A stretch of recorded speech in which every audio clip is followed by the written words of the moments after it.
তার সর্বস্ব মূল্যবান সম্পদ জমি জমা বিক্রি করে প্রবাসে পরিবারের একটু উন্নয়নের জন্য, দেশের একটু অর্থনৈতিক সাপোর্টের জন্য প্রবাসে যায়, তখন তার কর্মক্ষেত্রে একটা অনিশ্চিত ভবিষ্যৎ নিয়ে যায়।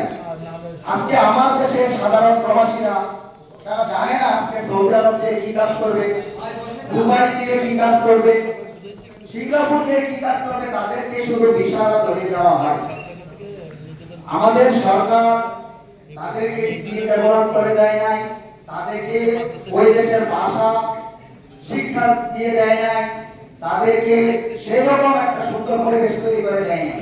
আজকে কর্মক্ষেত্রে যে আমার দেশের প্রবাসী ভাইয়েরা বিভিন্ন ক্ষেত্রে নির্যাতিত হয়, তাদেরকে বলা হয় 8 ঘন্টা ডিউটি, দেওয়া হয় 12 ঘন্টা ডিউটি, 2 মাস 3 মাস বেতন দেয় না, তাদেরকে ওই দেশের দূতাবাস খবরও নেয় না।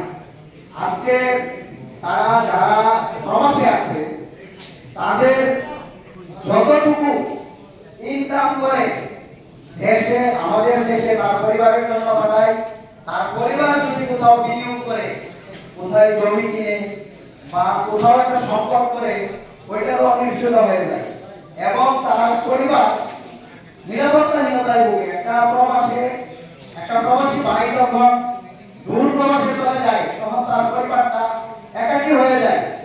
সেই পরিবারে বিভিন্ন ধরনের সমস্যা থাকে। আমাদের সমাজ, আমাদের রাষ্ট্র ব্যবস্থা তাদের পরিবারকে সেই নিরাপত্তাটুকু দেয় না।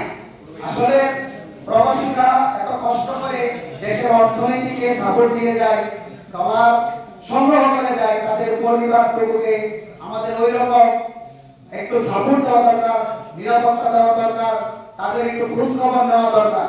আমি আশা করব সরকারের কাছে, এই রাষ্ট্র প্রশাসনের কাছে অনুরোধ জানাবো যে এই প্রবাসী ভাইয়েরা আমাদেরকে ডলার দিয়ে শূন্য তহবিল পূর্ণ করে দেয়, তাদের পরিবার, তাদের কর্মক্ষেত্র যেন একটু খবরদারি করে, তাদের জন্য একটু খোঁজ খবর নেয়, তাদের জন্য একটু সম্মান দেয়। সকলে ভালো থাকবেন। আসসালামু আলাইকুম।